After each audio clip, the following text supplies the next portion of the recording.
What is going on, guys? Welcome back to the channel. Critical Overlord here. We're going to be talking about several different horror topics in this video here today. We'll be talking about Five Nights at Freddy's 3. We'll be talking about Buffy the Vampire Slayer. We'll be talking about Scream 7. And we'll be talking about Paranormal Activity 8. So starting off here with Five Nights at Freddy's 3, Skeet Ulrich was on the Katie Sackhoff podcast recently and revealed he already has a deal in place to return as Henry in Five Nights at Freddy's 3 if it happens. He said there's definitely been talk about, this character and going on and I have a deal for the third movie if it were to happen.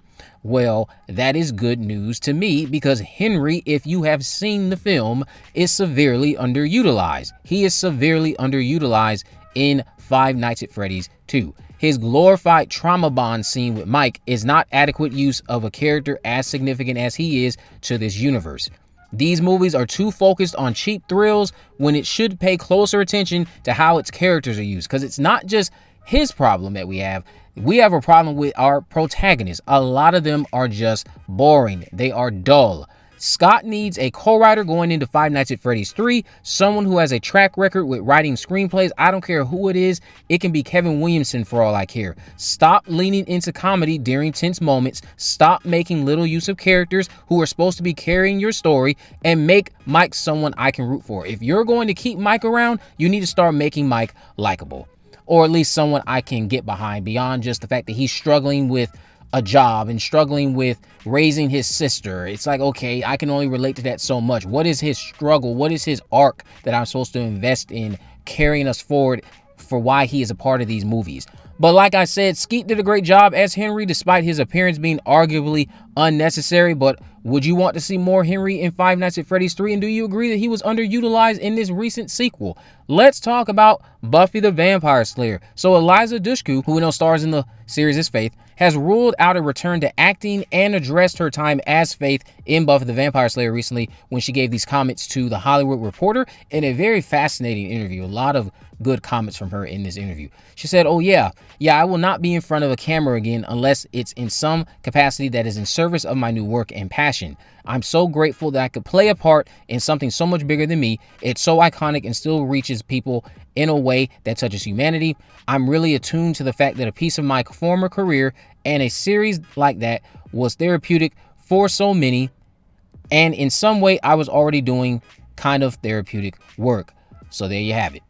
Faith likely will not be showing up in new Sunnydale. I never found it to be necessary, but a collaborator of Eliza's did inform me of this very real possibility months ago. How would you guys handle her absence, though? How do you handle Faith's absence? Shout out to you, Rapping Ninja, because you provided a straightforward answer that many probably wouldn't take issue with. What if Faith is simply the one in Cleveland protecting that hellmouth that we know Giles mentioned at the end of Chosen? Her, Robin, and maybe a small army of slayers Buffy left in her care. I'd love that as an explanation for her character's absence. Let us know she's still fighting the good fight, staying out of trouble hopefully, and I'd love if Dana from Angel Season 5 was one of the slayers left in her care. That'd be a great detail since I think Faith and Dana's traumatic past could bring them closer together and could be an interesting duo there. I've always stated this show needs to focus on Nova, and I'll stand by that because why are we introducing her if this is just going to end up being Nostalgia Fest 2026? If I want to watch Faith, I have Buffy Season 3, Angel Season 1, the little cameo she has in Angel Season 2. I have Angel Season 4 and Buffy Season 7 to look at. All of the Faith content is right there.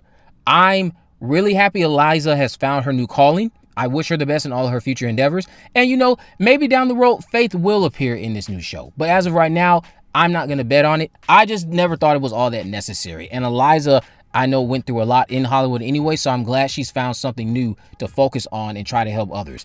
Now, let's talk about Scream 7. Jumping back to Skeet Ulrich really quick, he confirmed to the New York Post that he is, in fact, not in Scream 7. He said, "I'm not involved. I'm really excited, though. I'm excited for Kevin Williamson to take the helm and to see what the mastermind of it all comes up with. I have no clue. I used to know because part of coming back for 5 and 6 was being a part of 7. It was a 3-picture arc for Billy Loomis, or the imagination of Billy Loomis in Melissa Barrera's head. But when all of that went down with her, obviously you lose her and you lose what's in her head. I don't know how Matt's back. I have no idea, which I'm kind of excited for to see it and not know." So this should put an end to that theory about a Marine flashback being the opening scene, which there shouldn't even be a theory like that at all, because the opening scene information is already out there. It's in the trailer. Unless there's some magical cut that, again, I'm not aware of, no one has ever brought up a scene like that even existing in Scream 7. Billy's absence is understandable considering his more recent appearances in this franchise were tied solely to the Carpenter story, specifically Sam Carpenter.